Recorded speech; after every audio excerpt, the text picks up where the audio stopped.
दोस्तों, मेरे analogical horror stories YouTube channel में आप सबको फिर से स्वागत है। आज फिर एक सच्ची और बेहद ही डरावनी कहानी लेके हाजिर हुई हूँ। कहानी शुरू करने से पहले आप लोगों से मुझे रिक्वेस्ट है कि चैनल को ज़रूर सब्सक्राइब कीजिए और साथ ही बेल आइकन को प्रेस कर दीजिए ताकि वीडियो का नोटिफिकेशन आप लोगों तक मिल सके। तो चलिए दोस्तों, आज की कहानी शुरू करते हैं। ये कहानी मेरे कॉलेज फ्रेंड राघव का है। वो इस घटना से इतना डर चुका था कि इस बारे में कुछ भी नहीं बताता था, लेकिन मेरे लाख रिक्वेस्ट करने के बाद उसने ये कहानी मुझे बताई। राघव ने बताया ये सब तब हुआ था जब वो 10th की पढ़ाई कंप्लीट कर रहा था। तभी उसे पता चला कि उसके बड़े मामा के घर में बहुत ही अजीब अजीब घटना घट रही है। घर के सभी लोग बीमार पड़ रहा था। एक ठीक होता तो दूसरा बीमार पड़ता। बीमारी तक तो फिर भी ठीक था, पर एक एक करके सबकी मौत होना शुरू हो गया था। राघव ने बताया कि सबसे पहले उसके बड़े मामा की मौत हो गया था, फिर उसके मामी का, और फिर कुछ दिन बाद उसके छोटे बेटी का, और उसके 2 दिन बाद ही उसके छोटे लड़का का भी मौत हो गया। अब सिर्फ घर में बड़े बेटा ही जिंदा रह गया था, पर वो बेटा इस हादसे के बाद उस घर से दूर अपने छोटे मामा के पास रहने लगा। पर उसका भी अब तबीयत खराब होना शुरू हो गया था। इतना सब चलते हुए सबको ये समझ आ गया था कि इस परिवार के ऊपर जरूर कोई ऊपरी चक्कर है। राघव बताता था कि मामा के बड़े बेटे ये सब चीज़ों में विश्वास नहीं करता था और ना ही वो पूजा पाठ करता था, लेकिन इतना सब कुछ हो जाने के बाद उसे ये सब चीज़ों में विश्वास होना शुरू हो गया था और धीरे धीरे वो पूजा पाठ भी करने लगा। राघव बताता था कि मामा के बड़े बेटे ये सब चीज़ नहीं मानता था और ना ही वो पूजा पाठ करता था, लेकिन इतना सब कुछ हो जाने के बाद उसे ये सब चीज़ों में विश्वास होना शुरू हो गया था और धीरे धीरे वो पूजा पाठ भी करने लगा था। पर ये सब से भी कोई आराम नहीं मिला था।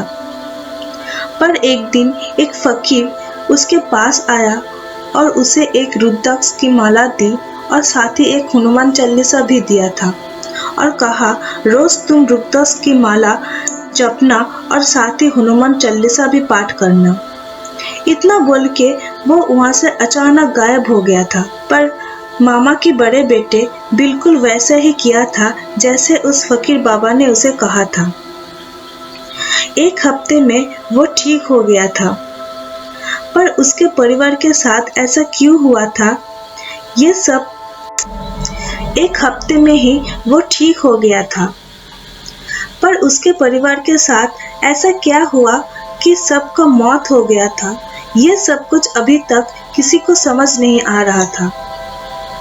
पर एक दिन वो जैसे ही एकदम से ठीक हो गया तो उसने सबको एक बात बताया था कि आज से 6 महीने पहले जब वो छोटे मामा के यहाँ घूमने आया था तो यहाँ पे अपने दोस्तों के साथ घूमने गया था।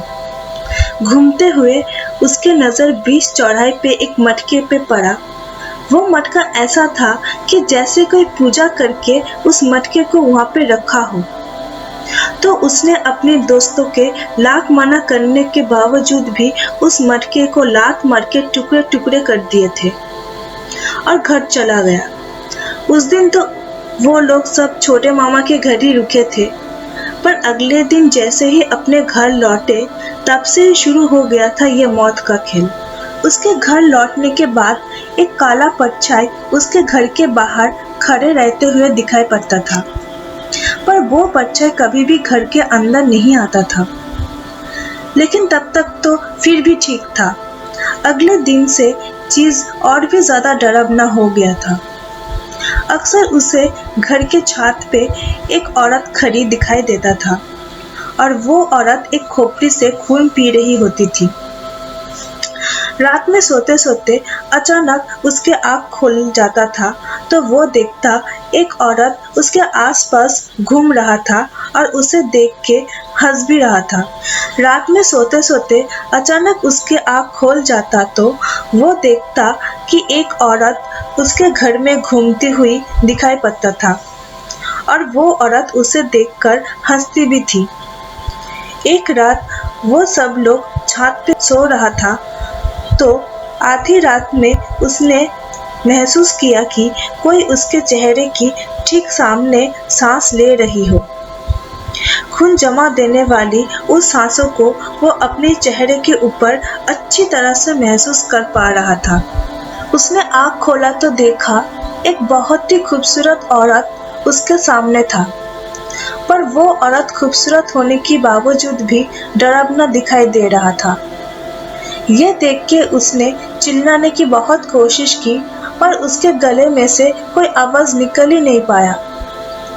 उसके अगले कुछ दिनों में ही उसके परिवार के एक एक मौत होना शुरू हो गया था। ये सब बात सुन के सब बहुत ज्यादा परेशान हो गया था।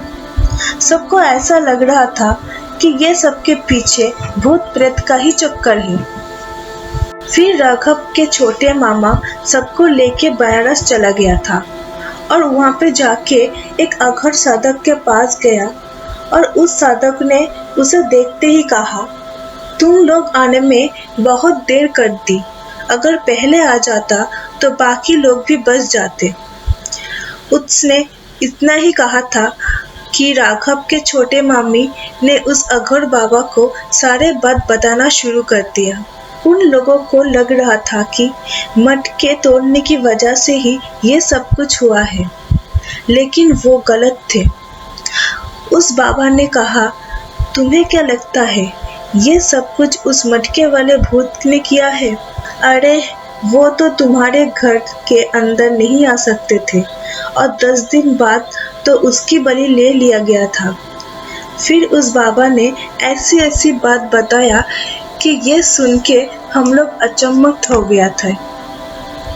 उन्होंने राघव के भाई से पूछा, याद करो उस दिन जब तू मटके तोड़ा था, फिर उसी रात तेरे दोस्तों ने गुस्से में आकर एक चैलेंज दिया था तुझे।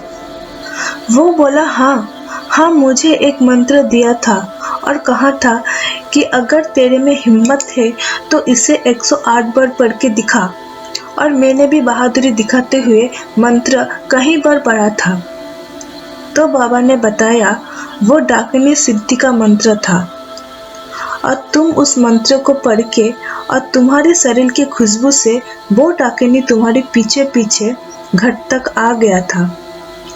तुम लोग पूजा पाठ भी नहीं करते थे, इसलिए वो डाकिनी तुम्हारे घर आराम से आ गया था और वो मटके वाले भूत डाकिनी की वजह से ही तुम्हारे घर के अंदर नहीं आ पाया थे।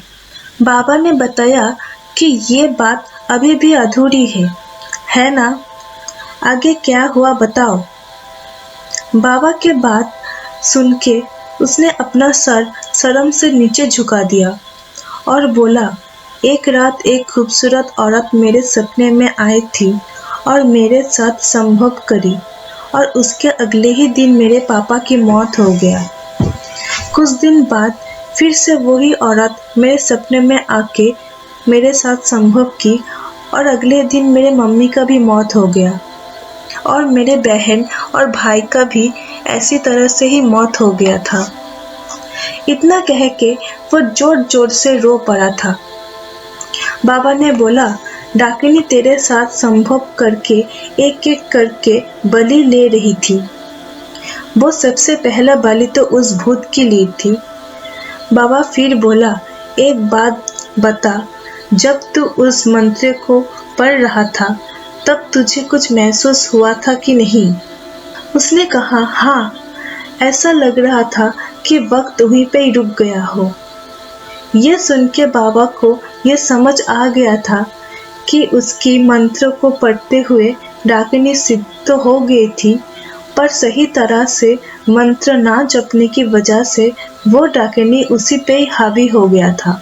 बाबा ने बोला, अब अगर तुझे जिंदा रहना है तो तुझे जिंदगी भर ब्रह्मचर्य ही रहना पड़ेगा, क्योंकि अगर तूने शादी की तो वो वापस आ जाएगा। बाबा ने घर में होम हवन करने की सलाह दी और फिर बाबा ने बोला, मैं उस डाकिनी को पकड़ सकता हूँ, पर यह बहुत ही खतरनाक काम है और जरा सा भी चूक होते ही वो मेरे सारे भूतों को मार देगी। ये कह के वो एक बहुत ही बड़ा तांत्रिक के पास हम लोगों को भेज दिया था। उस तांत्रिक ने उस डाकिनी को पकड़ के घर के लगे एक पेड़ में ही स्थापित कर दिया था। कल तक जो उनके परिवार की बलि ले रही थी, आज वो ही उनके घर की रक्षा करती है। दोस्तों, कहानी यहीं पे ही खत्म होता है। कहानी अच्छा लगा हो तो ज़रूर लाइक कीजिए, कमेंट कीजिए और दोस्तों के साथ खूब शेयर कीजिए। अगर चैनल में नए हो तो चैनल को सब्सक्राइब कीजिए और साथ ही बेल आइकन को प्रेस कर दीजिए। मिलते हैं नेक्स्ट वीडियो में।